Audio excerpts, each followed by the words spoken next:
ಬೇರೆ ಕೈದಿಗಳು ಅಂತಾರ ಟೆರರಿಸ್ಟ್ಗಳಿಗೆ ಯಾವುದೇ ರೀತಿ ಮುಲಾಜೆ ತೋರಿಸಬಾರ್ದು. ಆ ಟೆರರಿಸ್ಟ್ಗಳ ಕೈಗೂ ಫೋನ್ ಹೋಗ್ತೈತೆ ಅಂದ್ರೆ ನನ್ಗನ್ಸ್ತತೆ ಈ ಸರ್ಕಾರ ಆ ರೀತಿಯಾದಂತ ಬದುಕಿದ್ರೆ ಆ ರೀತಿಯಾದಂತ ಕೆಲಸವನ್ನ ನಾವು ಮಾಡಲ್ಲ. ಇನ್ನೊಂದು ಬಹಳ ಪ್ರಮುಖವಾಗಿ ನಮ್ದೊಂದು ಶಾಂತಿಯ ನಾಡು, ಈ ಅಶಾಂತಿ ಆಗ್ಬಿಟ್ಟಿದೆ. ಈಗ ನಾವು ಪೊಲೀಸರು ಅಂತ ಹೇಳಿದ್ರೆ ಏನಾದ್ರೂ ಹೆಚ್ಚು ಕಮ್ಮಿ ಆದ್ರೆ ಪೊಲೀಸರು ಕರೀರಿ ಅಂತ ಹೇಳ್ತಾರೆ.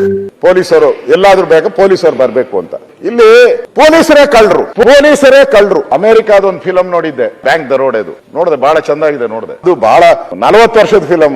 ಇಲ್ಲಿ ಒಬ್ಬ ಪಟಾಪಟ್ ಅಂತ ಹೇಳ್ಬಿಟ್ಟು 7 ಕೋಟಿ ಪಟಾಪಟ್ ಅಂತ, ಅದು ಜಯನಗರ ಅಂತ ಏರಿಯಾದಲ್ಲಿ ಆಡು ಅಗಲೆ ATM ಹೋಗ್ಬೇಕಾಯ್ತಣ್ಣ. ಪೊಲೀಸರು ಅದಕ್ಕೆ ಹೆಡ್, ಮಾಸ್ಟರ್ ಪ್ಲಾನ್ ಅವಂದೇ.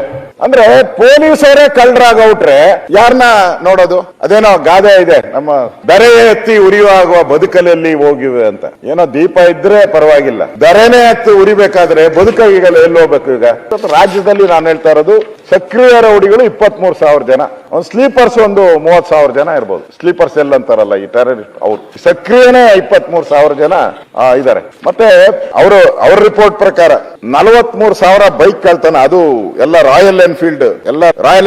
ನಾನು ಅವ್ರಿಗೆ ಹೇಳೋಣ ಅಂತ ಇದ್ದೆ, ಒಂದು SD ಮಾಡ್ರಿ, ನಮ್ DK ಶಿವಕುಮಾರ್ ಅವ್ರ ಮನೆಗೈತೆ SD ಹಳೇದು, ಅದಕ್ಕೆ ಇಳಿತಾ ಇಲ್ಲ, ಎಲ್ಲ ರಾಯಲ್ ಎನ್ಫೀಲ್ಡ್ಗೆ ಇಳಿತಾವ್ರೆ. ಒಟ್ಟು 43,000 ಬೈಕ್ ಕಳ್ತನ ರಾಜಧಾನಿಯಲ್ಲೇ ಸಿಂಹಪಾಲು. 2023ರಲ್ಲಿ 13,344, 24ರಲ್ಲಿ 12,150, 25ರಲ್ಲಿ 11,607 ಬೈಕ್ಗಳು ಕಳ್ತನ ಆಗ್ತಾ ಇದೆ. ಬ್ಯಾಂಕ್ ದರೋಡೆ ಒಂದ್ ಕಡೆ, ಕಮಿಷನರ್ ಆಫೀಸ್ ಹತ್ರ ಅಲ್ಲೋದ್ರೆ ಅಲ್ಲೂ ಕಳ್ತನ. ಏನ ಗಾಡಿ ನಿಲ್ಸೋಣ ಅಂತ ಹೇಳಿದ್ರೆ ಅಲ್ಲೂ ಗಾಡಿಗಳು ಕಳ್ತನ.